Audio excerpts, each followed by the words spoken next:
ọba ni mí. Èmi ní ń bọ̀ orílẹ̀-èdè, ọba ni mí. Àgbẹ̀ àròkò bọ́dún dé. Èmi ní ń bọ̀ orílẹ̀-èdè, bí kò bá sí tèmi o, orílẹ̀-èdè ò ní jẹun. Bá ń fojú ìṣẹ́ wà gbé.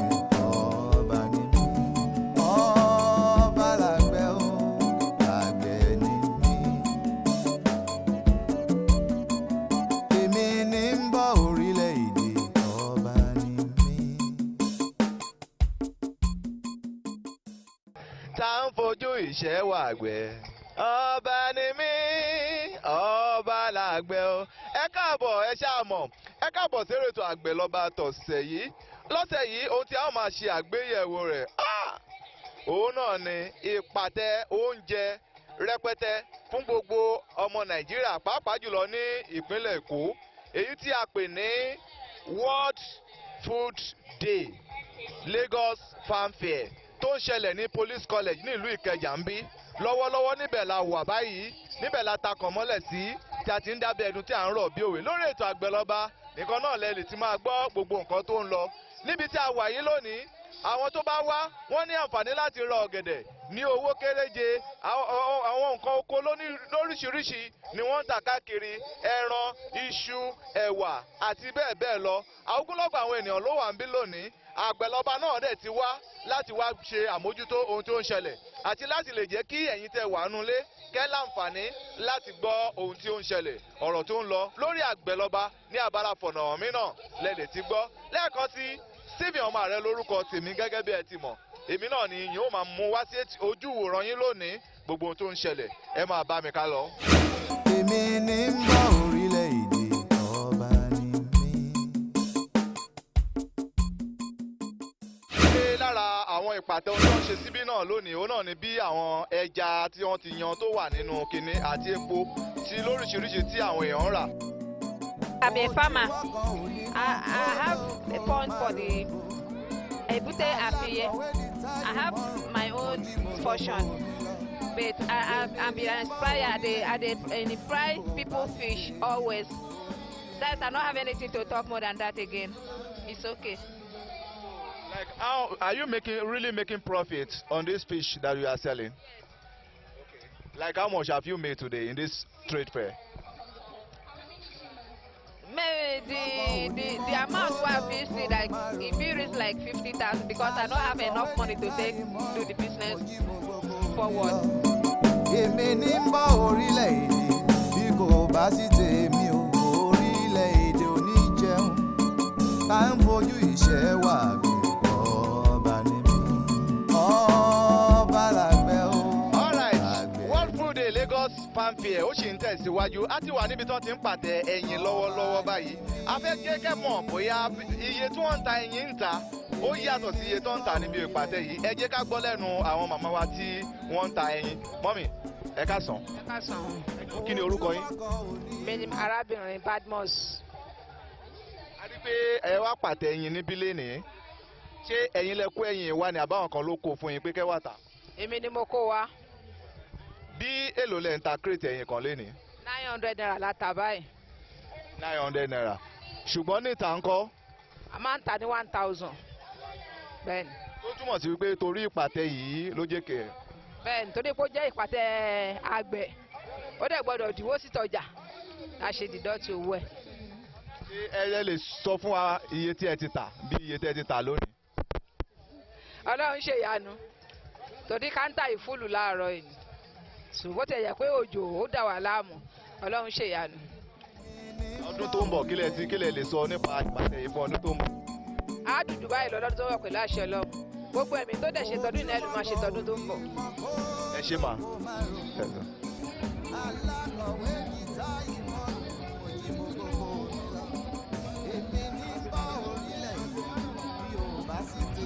Orílẹ̀-èdè ò ní jẹun.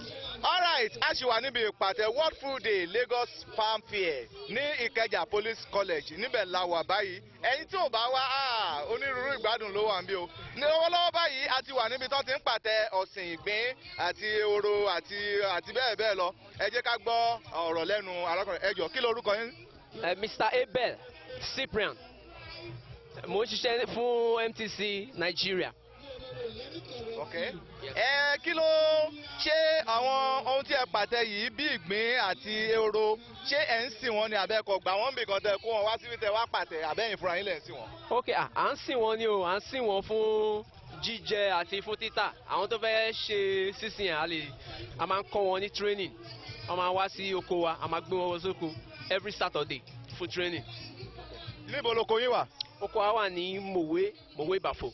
Ohun tí ẹ̀ ń sọ ni wípé téèyàn bá nílò ìgbín bí tó ń lọ bíi mílíọ̀n 1 million ẹ lè supply ẹ̀. Yes, for now nǹkan tá à ń ṣe ni pé a fẹ́ kọ́kọ́ train àwọn èèyàn so that tó bá ti gba training tán wọ́n á lè ní idea of bó ṣe ń ṣe torí pé àwa ní vision láti lè máa supply àwọn bíi Shoprite, Spar, Just Right àti àwọn other big places, event centers, then hotels and restaurants.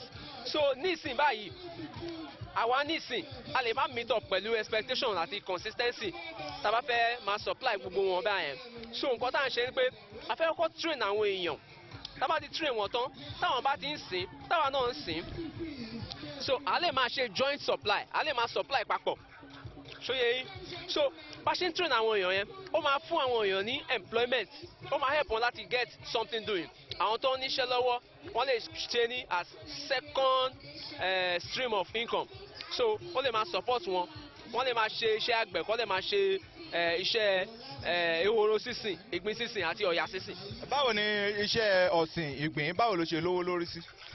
Ó wà very lucrative o ó wà very lucrative mẹ́tẹ̀ẹ̀ta tá à ń ṣe àwọn ni richest meat tó wà medically gan àwọn doctor ti sọ pé kó máa jẹ ìgbín rabbit àti grass cutter ó wà richer than àwọn ẹran tá à ń jẹ tá à ń rà bí ẹran adìyẹ bí ẹran pig àti àwọn ẹran wọ̀nyẹn so red meat ló ń pè yẹn lédè Gẹ̀ẹ́sì ó yẹ yín so tá a bá ń ṣe pọ̀ sí a lè máa supply papọ̀ a lè máa ṣe group supply but a fẹ́ kọ́kọ́ train àwọn èèyàn so that many people a lè máa ṣe so tó bá ti ń ṣe àwọn máa supply ẹ mọ̀ àwọn ṣọ́ọ̀bù wọ̀nyẹn sì wọ́n dẹ̀ ní branches ó yẹ yín so it's very lucrative you can come in and then we train you after training we set up with you we set up for you check your environment we show you the type of food they consume then we go into the market together.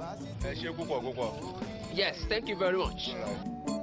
Tá ń fojú ìṣẹ́ wà gbé ọba ní ọba làgbẹ̀ ó làgbẹ̀ ní mí.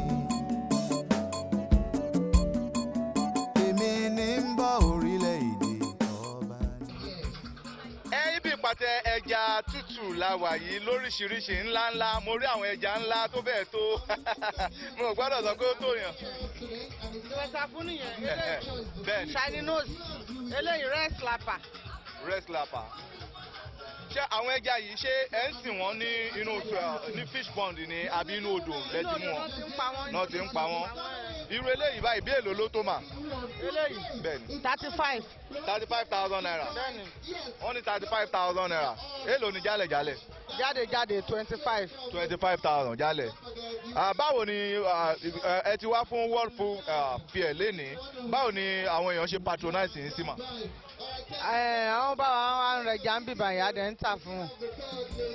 Ṣé téèyàn bá nílò ẹja tó pọ̀ tó bẹ́ pé béèyàn bí 1,000? Olúwo market lẹ́pẹ̀ Ẹ̀pẹ́ Alárọ̀. Níbẹ̀ lẹ wà. Bẹ́ẹ̀ni. Èmi ní ń bọ̀ orílẹ̀-èdè. Báyìí sọ bí tí wọ́n ti ń ta ewúrẹ́ tòlótòló pẹ́pẹ́yẹ àti adìyẹ la wà yìí ẹ rí i pé World Food Fair kílẹ̀ tán àti ìgbín ibẹ̀ la wà báyìí ẹja gbọ́ ọ̀rọ̀ lẹ́nu àwọn tí ó ń ta àwọn nǹkan wọ̀nyí orúkọ yín ẹ bá wa dárúkọ yín. Ahmed Ọlánrewájú Àdìgún. A rí àwọn nǹkan tẹ́ ń tà lónìí tòlótòló adìyẹ pẹ́pẹ́yẹ àti ewúrẹ́ ṣé ojú kan náà lẹ ti ń ta gbogbo nǹkan wọ̀nyí? Though ewúrẹ́ àti màálù ni lèmi ń tà gangan, but ẹ̀gbọ́n mi tájọ wà ní mainland local government àwọn náà ni àwọn adìyẹ àti tòlótòló. Bọ́lẹ̀ tún ní àbúrò mi náà tóun náà ń ta ìgbín lòún sìn nínú àdúgbò kan ládìjọ́ ń sìn. báwo ni àwọn èèyàn ṣe patronize yín sí níbi ìpàtẹ ilé ni. lẹ́nu àwọn èèyàn wá wọ́n tẹ̀ nájà mo rí inú mi dùn láti wá sí ibà ilé nì pé torí pé mo rí pé nínú pé à ń ṣe àgbẹ̀ yìí àwọn olórí là ń ṣe àgbẹ̀ yìí torí pé iṣẹ́ àgbẹ̀ òun ni iṣẹ́ tí orílẹ̀-èdè wa ń ṣe tẹ́lẹ̀ bọ̀ láti wá padà sínú ẹ̀ kọ́lọ́run wa tún wá ṣe ìwà padà síbẹ̀ kó gbọ́ akó lórí pé a ti gbé gbogbo bùkátà lé orí epo àti àwọn kan ní àgbẹ̀ yìí mo fi sọ̀yà pé àgbẹ̀ lọ́ba. àgbẹ̀ lọ́ba ó dàbí pé ẹ mọ̀ pé àgbẹ̀ lọ́ba lóòótọ́ lọ́jọ́kọ́jọ́ nígbà gbogbo. tí ó bá ságbẹ̀ kò sóúnjẹ. nítorí náà kí lóhun tí ẹ lè sọ nípa akitiyan ìjọba ìpínlẹ̀ Èkó lórí àgbékalẹ̀ ètò yìí. mo bá rọ àwọn ìjọba wa kó tẹ́ ń ṣe ìjọba Èkó nìkan federal government wa pé kí wọ́n bá lè empower àwa youth láti gbìyànjú láti ṣiṣẹ́ àgbẹ̀ yìí bí a lórí pé wọ́n lè fún wa nílẹ̀ yóò wọ́n fún wa ní àwọn ilẹ̀ kan lórí pé láti lè lọ ṣe àgbẹ̀ but ó máa nídìí àwọn kan táwọn fi máa facilitate ara wa ní orí ibẹ̀ but wọ́n máa lè ràn wá lọ́wọ́ àwọn pé láàrin ọdún kan sóṣù mélòó kan ìlú Nàìjíríà yìí especially nílùú Èkó tá a tẹ̀ wá wà yìí o oúnjẹ máa wà ó máa pọ̀ yàfùnyàfùn ni torí wọ́n ti believe pé nílùú Èkó àkìní kò ságbẹ̀ lẹ́kọ̀ọ́ but ìbọn fẹ́ lè dá gbogbo àwọn Nàìjíríà lójú pé ìlú Èkó àwọn náà ń ṣe àgbẹ̀. ẹ ṣe púpọ̀ púpọ̀.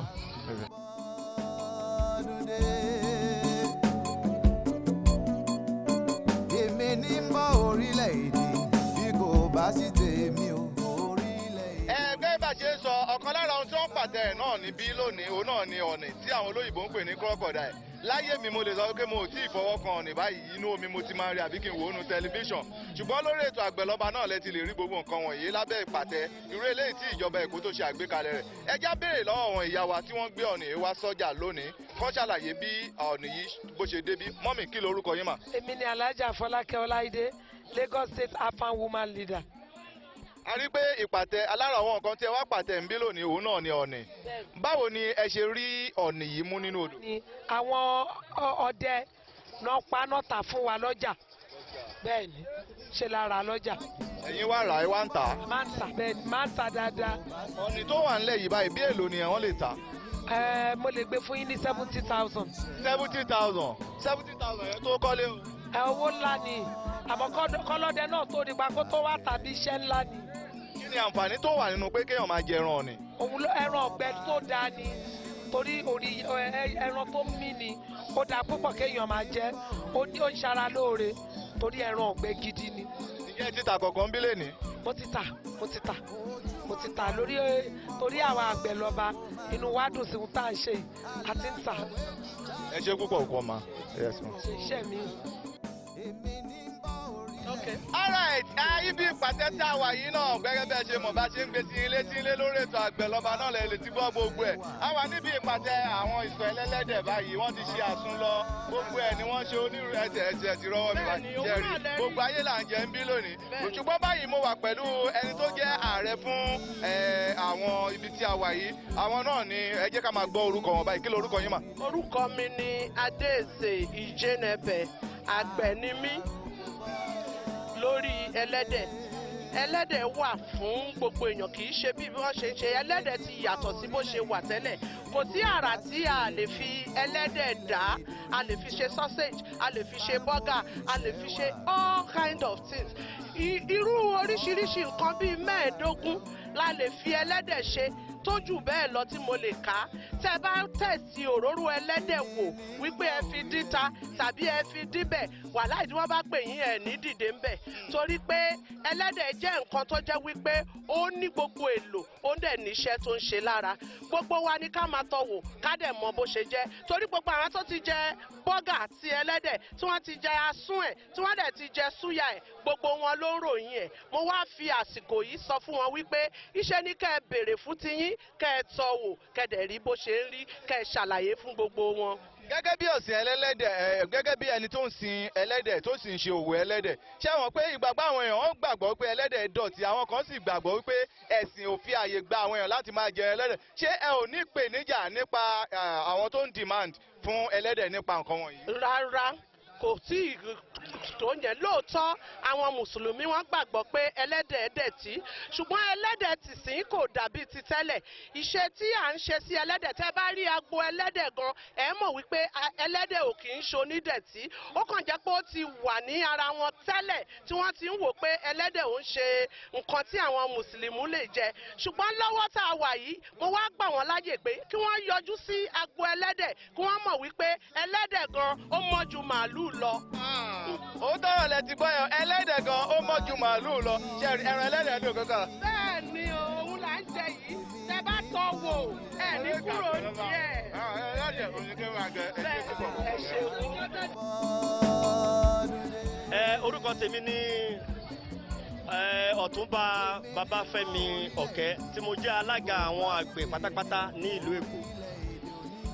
kí lóhun tí ẹ lè ṣàlàyé fún wa nípa àgbékalẹ̀ tí wọ́n ṣe lónìí tó yẹ pé lọ́dọọdún ni wọ́n máa ń ṣe. àgbékalẹ̀ tá a rí ní òní yìí ó tún jẹ́ nǹkan ìwúrí fún wa torí pé àkọ́kọ́ tí a máa kọ́kọ́ lo ibi tó tẹ̀ tún ṣe gẹ̀rẹ́gẹ̀jigẹ̀ ju ibi tá à ń lò tẹ́lẹ̀ pàápàá àwọn èèyàn wa tí wọ́n ti ní ìdánilẹ́kọ̀ọ́ àtàwọn nǹkan oríṣiríṣi tí wọ́n ń ṣe ni gbogbo wọn kó ọjà wọn wá láti wá ṣe ìpàtẹ tí a dẹ̀ jọ fira tajọ jómitóró ọ̀rọ̀ pàápàá ní àwọn nǹkan oríṣiríṣi la tún rí tó yẹ pé nǹkan bí ìwúrí àti àwọn nǹkan ọ̀gbìn wa tó yẹ pé ńgbà kan tó yẹ pé tá a bá rí ta gbogbo ẹ̀ máa ń bàjẹ́ sóko ṣùgbọ́n nípa ìdàgbàsókè àgbẹ̀ tá a ti wá ń rí tó ti wá ń sọ àwọn nǹkan ìmí ìdí mèremère a rí oríṣiríṣi ń bí lénìí pàápàá tẹ bá wò lọ ní àyíká àwọn júìsì táwọn ọmọ wa máa ń pè ní júìsì àwọn olómi rẹ̀dẹ̀dẹ̀ ẹsẹ̀kẹsẹ̀ ojú yín bẹ́ẹ̀ lọ́ máa ti ṣe so gbogbo nǹkan ní oríṣiríṣi òun la ṣe ìpàtẹ lẹ́nu tìtìnú wa dẹ̀ dùn pé àwọn èèyàn wa wá láti wá rí láti wá wò. kí ni ohun tí ẹ lè sọ nípa kí lẹ lè sọ wípé irú ìpàtẹ báyìí irú àǹfààní wo lẹ lè sọ wípé ó ṣe fún gbogbo ará ìlú àti fún ìgbélékè iṣẹ́ ọ̀gbìn àti agriculture generally lágbàáyé. àǹfààní tá a rí ni pé ó mú wa ní àjọṣepọ̀ torí àwọn ẹgbẹ́ tó wà níbí ní àwọn oríṣiríṣi àwọn tó ń ṣe nǹkan ọ̀sìn a pọ̀ lóríṣiríṣi gẹ́gẹ́ bí mo ṣe máa ń sọ a lé ní bíi 50 láwọn nǹkan oríṣiríṣi tí a ní ẹgbẹgbẹ́ ẹ̀ tá à ń ṣe ṣùgbọ́n Ọlọ́run máa ń mú wa papọ̀ ní irú àyá ìní tó jẹ́ pé oníkálukú ló máa gbé nǹkan tó ń ṣe wá ẹni tó ń ṣe ẹ̀sìn adìẹ àgbè wá ẹni tó ń ṣe ti ẹran àgbè wá ẹni tó ń ṣe àwọn tòmátò àbí oríṣiríṣi nǹkan tí àwọn olóyìnbó ń pè ní crops òun náà á gbé wá pàápàá àwọn tó tún wá ń sọ tó tún wá ń yí padà tó tún ń ṣe tó ń pè ní processing àwọn náà tún wá wà níbí so gbogbo wa pátápátá la máa ń wà ní irú ọjọ́ ìní àti èyí tó wá jù nú ẹ̀ àwọn tó tún wá ń ṣe oúnjẹ àwọn nǹkan tá à ń sìn yìí náà àwọn náà darapọ̀ mọ́ wa àti àwọn ẹ̀rọ tá a tún lò pàápàá tá a tún fi ń ṣe àwọn oúnjẹ yìí àwọn náà wà níbí láti wá fi hàn wá bí a ṣe lè rà bí a ṣe lè dá bí a ṣe lè ní àwọn nǹkan yìí nínú oko wa tí ò ní jẹ́ pé gbogbo gbà la máa ra oúnjẹ bóyá oúnjẹ adìẹ ń ta ìyẹn gan ló jẹ́ kí inú wa dùn pé irú àyà ọjọ́ ìní inú wa máa ń dùn ó máa ń jẹ́ kí gbogbo àwa àgbẹ̀ ká wá parapọ̀ kájọ fikùnlukùn kájọ wo nǹkan tí a jọ ń ṣe òun gan ni mo dẹ̀ wá rí pé ó máa ń jẹ́ nǹkan tí ó máa ń jẹ́ kí ìjọba àpapọ̀ àti ìjọba ìpínlẹ̀ káwọn náà rí pé food security ìlú yẹn ó ti ń gbúyẹ ó ti ń lọ sókè sí i. ṣé ohun tó ṣẹlẹ̀ lẹ́nu ṣé ẹ̀yin àgbẹ̀ lẹ́kọ̀ọ́ kóra yín jọ pọ̀ náà tẹ́ ẹ ṣe tẹ́ ẹ dẹ̀nà àdúrò owó tó báyìí àbí ìjọba ìpínlẹ̀ Èkó ṣe àtìlẹ́yìn fún yín. a dúpẹ́ púpọ̀ lọ́wọ́ atọ́kùn irú àyà ọjọ́ ìní October 16 World Food Day ni wọ́n ń pè é throughout gbogbo àgbáyé ni ṣùgbọ́n ìjọba Èkó wọ́n máa ń ṣe àtìlẹ́yìn wa fún irú ọjọ́ ìní torí pé àwọn náà máa ń bá wa gbé ní arugẹ gbogbo àwọn nǹkan tí a ní èrò sí ìpè afẹ́ àti àwọn ọ̀gá wa pàápàá dé orí gómìnà wa àwọn náà máa ń bá wa wọ́n máa ń bá wa wà ní irú àyà ọjọ́ ìní láti wo àwọn nǹkan tá à ń tà àbí tá à ń rà àbí tá à ń ṣe so àwọn gangan náà máa ń bá wa ṣe atọ́kùn ẹ̀ inú wa dídẹ̀ máa ń dùn àwa tá a jẹ́ àgbẹ̀ láti gbárùkù tì torí pé àwa gbọ́ngàn la ní owó tí wọ́n bá wa ń ṣe atọ́kùn rẹ̀. Ọ̀túnba tí n bá ní kí n sọ nígbà tó ń sọ pé World Food Day mo rò bóyá tí n bá dé bíi pé kí n gbé ìdí ọ̀gẹ̀dẹ̀ kí n máa gbé lọ lọ́fẹ̀ẹ́ kí n gbé tọ́kì kí n gbé ẹlẹ́dẹ̀ ẹgbẹ́ màálù gbogbo ẹ̀ kí ní kó fi tírọ̀kì máa kó lọ lọ́fẹ̀ẹ́ ni ṣùgbọ́n àwọn ó fẹ́ jọ bíi pé owó lọ́wọ́ ẹ̀yìn lélẹ̀ báwo ló ṣe jẹ́.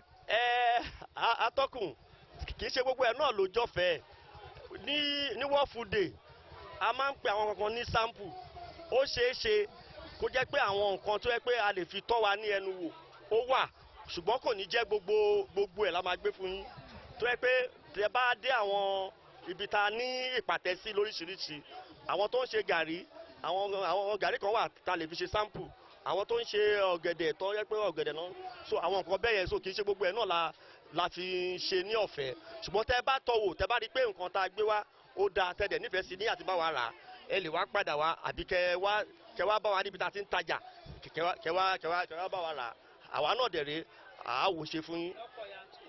Ẹ ṣé púpọ̀ Ọ̀túnba Fẹ́mi Òkè àwọn ni wọ́n jẹ́ Fẹ́mi Ọ̀kẹ́ tí wọ́n jẹ́ alága All Farmers Association of Nigeria Lagos State Chapter ọ̀rọ̀ lẹ́tí gbọ́ lẹ́nu wọn ẹ ṣé púpọ̀.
Níbi World Food Day Lagos State Farm Fair ti ọdún yìí òun náà ni pineapple bíi tangerine ọ̀gẹ̀dẹ̀ àti bẹ́ẹ̀ bẹ́ẹ̀ lọ ẹ jẹ́ ká gbọ́rọ̀ lẹ́nu àwọn tí wọ́n ṣe ìpàtẹ nǹkan wọ̀nyí ẹ dákun ẹ bá wa dárúkọ yín fún àwọn ará ilé.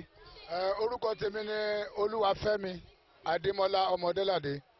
A rí pé ẹ pàtẹ pineapple tangerine ọsàn àti gbogbo ẹ̀ báwo lẹ ṣe ẹ ní oko tí ẹ fi ń dá oko nǹkan wọ̀nyí ni.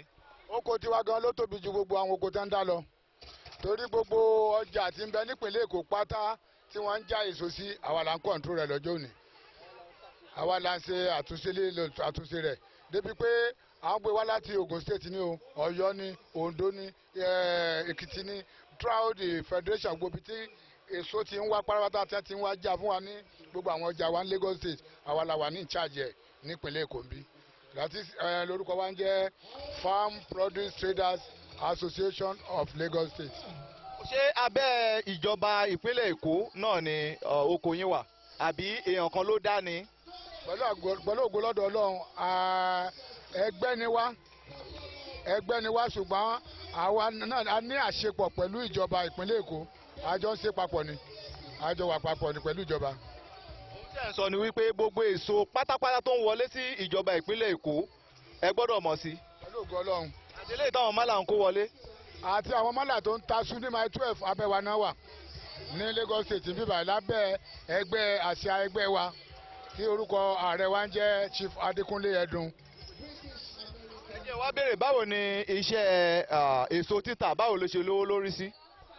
ọpẹ́ ní fọ́lọ́run èmi dúpẹ́ lọ́dọ̀ Ọlọ́run pé Ọlọ́run dá mi sídìí èso yìí torí pé kò sí ẹnìkan tó ń tèso tójú ẹ̀ tí máa ráre kò dẹ̀ sí ẹni tó ń tèso tí àṣírí rẹ̀ kì í bò owó wà nídìí ẹ̀ torí pé nísìnyí la gbé kalẹ̀ yìí tá a bá gbé pẹnápù wá fún wa àwọn alamọ bá a ṣe ń tà títí a ṣe ń yọ tálùbáríkà sí ń gùn kọ́lọ̀ ọ̀bẹ lẹ́dùnmá lè kọ́ máa ṣe ẹ̀sọ́ wa in fact àlùbáríkà wà ń bẹ owó wà ń bẹ. ẹ ṣe púpọ̀ púpọ̀. ẹ bá mi dárúkọ yín ẹ máa dárúkọ yẹn wá sọ pé ẹ máa wo àyè. a dúpẹ́ lọ́wọ́ gbogbo ẹ̀yin tẹ́ jẹ́ kí ètò tọ̀sẹ̀ yìí kó ṣeé ṣe bẹ̀rẹ̀ látòrí ayàwòrán àwọn alátúntò àwòrán ẹ̀yin ọ̀gá àgbà iléeṣẹ́ Lagos Television Ṣíjú Àlàbí àti ẹ̀yin ọ̀gá gbogbo ẹ̀yin lọ́gàálọ́gàá tí ẹ ṣe àtìlẹ́yìn fún ètò àgbẹ̀lọba lórí Lagos Television lágbára Ọlọ́run àjọṣe wa ò ní bàjẹ́ ṣùgbọ́n fún gbogbo ẹ̀yin tẹ́ ń wò wá ńlé ẹ má ṣe gbàgbé wípé ìpolówó ọjà òun náà ni àgúnmọ̀wò ẹ wá bá wa dòwò pọ̀ lórí ètò àgbẹ̀lọba pàápàá jùlọ ẹ̀yin àgbẹ̀ àti ẹ̀yin tí ẹ̀ ń ta nǹkan oko àti ẹ̀yin tí ẹ̀ ń ṣe oúnjẹ ẹranko àti bẹ́ẹ̀ bẹ́ẹ̀ lọ àǹfààní nìyí fún yín ní orí ètò àgbẹ̀lọba láti wá polówó ọjà yín kí ajé kó lè máa bugbájẹ kọjá yín kó lè máa ta wàràwàrà títí dọjọ́ mẹ́jọ òní mo gbà ládùúrà wípé a ò ní fàìsàn ló gbà ó ire la ó fi pàdé ó dàbọ̀. ọba ni